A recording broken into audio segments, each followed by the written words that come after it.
Assalamualaikum warahmatullahi wabarakatuh. Perkenalkan, saya Herlia, PGP Angkatan 11 dari SDN 1 Ciangsana, Kecamatan Gunung Putri, Kabupaten Bogor.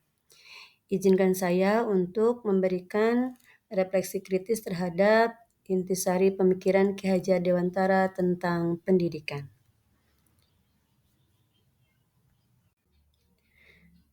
Trilogi menurut Ki Hajar Dewantara, yakni 3 hal ampuh dalam pelaksanaan pendidikan, yakni Ingarsa Sung Tulada, Ing Madya Mangunkarsa, dan Tuturi Handayani. Yang artinya, pendidik memberikan teladan, pendidik selalu berada di tengah, dan pendidik selalu mendukung serta mendorong peserta didik untuk maju. Adapun pemikiran Ki Hajar Dewantara tentang pendidikan ada 4 poin besar.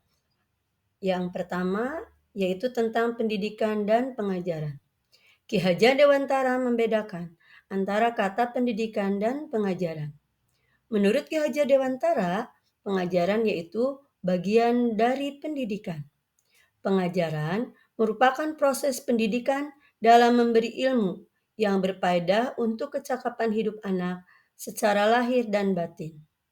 Sedangkan pendidikan menurut beliau adalah memberikan tuntunan terhadap segala kekuatan kodrat yang dimiliki anak agar ia mampu mencapai keselamatan dan kebahagiaan yang setinggi-tingginya, baik sebagai seorang manusia maupun sebagai anggota masyarakat.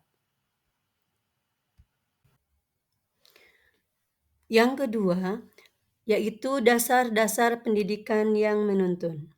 Ki Hajar Dewantara menjelaskan bahwa tujuan pendidikan menuntun segala kodrat yang ada pada anak-anak agar mereka dapat mencapai keselamatan dan kebahagiaan yang setinggi-tingginya baik sebagai manusia ataupun sebagai anggota masyarakat. Dalam proses menuntun ini, anak diberikan kebebasan. Namun, pendidik berperan sebagai pamong dalam memberikan tuntunan dan arahan agar anak tidak kehilangan arah yang dapat membahayakan dirinya sendiri. Yang ketiga adalah kodrat alam dan kodrat zaman. Ki Hajar Dewantara menjelaskan bahwa dasar-dasar pendidikan anak berhubungan erat dengan kodrat alam dan kodrat zaman. Apa itu kodrat alam? Kodrat alam ini berkaitan dengan sifat dan bentuk lingkungan di mana anak berada. Sementara kodrat zaman berkaitan erat dengan isi dan irama.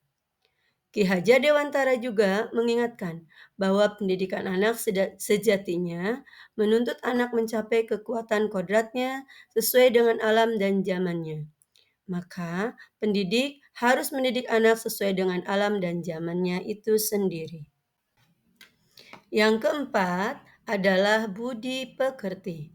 Menurut Ki Hajar Dewantara bahwasanya budi pekerti, watak, karakter merupakan perpaduan antara gerak pikiran, perasaan, dan kehendak atau kemauan, sehingga menimbulkan tenaga. Budi pekerti juga dapat diartikan sebagai perpaduan antara cipta karsa, sehingga menciptakan sebuah karya. Adapun refleksi kritis yang bisa saya ambil dari pemikiran Ki Hajar Dewantara. Yang pertama, siswa adalah individu yang merdeka dalam belajar. Merdeka belajar bermakna memberikan kesempatan belajar secara bebas dan nyaman kepada siswa untuk belajar dengan tenang, santai, dan gembira. Dengan memperhatikan bakat alami yang mereka punyai tanpa memaksa mereka mempelajari atau menguasai suatu bidang pengetahuan di luar hobi dan kemampuan mereka. Dengan demikian, masing-masing dari mereka akan tumbuh dan berkembang sesuai potensi dan kemampuannya. Yang kedua, guru adalah penuntun siswa. Walaupun siswa diberikan kebebasan, namun guru ataupun pendidik tetap bertindak sebagai pamong dalam memberikan tuntunan dan arahan agar anak tidak kehilangan arah yang dapat membahayakan dirinya sendiri ataupun masa depannya. Yang ketiga, alam dan keluarga menjadi ruang bagi siswa untuk memperoleh keteladanan. Tuntunan pengajaran dari orang tua, juga keluarga dapat menjadi tempat untuk berinteraksi sosial antara kakak dan adik, sehingga kemandirian dapat tercipta karena anak-anak saling belajar antara satu dengan yang lainnya dalam menyelesaikan persoalan yang mereka hadapi. Oleh sebab itu, peran orang tua sebagai guru penuntun dan pemberi teladan menjadi sangat penting dalam pertumbuhan karakter anak. Yang terakhir adalah budaya dan teknologi menjadi fasilitas siswa dalam bereksplorasi. Maksudnya, kita sudah tahu bahwasannya tantangan guru di abad 21 ini adalah dapat menerapkan dan menggunakan teknologi sebagai media pembelajaran. Hal ini dimaksudkan agar siswa tidak hanya mampu dalam teknologi digital untuk bermain saja, namun juga dapat memanfaatkannya dalam media pembelajaran, sehingga siswa akan merasa nyaman dan menyenangkan dalam proses pembelajaran. Tentulah, dalam mendidik anak yang ada di pesisir pantai serta di pegunungan akan berbeda.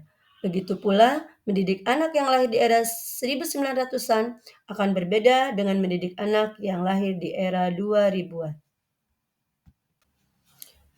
Akhir kata dari saya, kesimpulannya, didiklah anak sesuai dengan perkembangan zamannya, sesuai dengan cara alam dan kodratnya sendiri. Mohon maaf jika banyak kekurangan. Wassalamualaikum warahmatullahi wabarakatuh.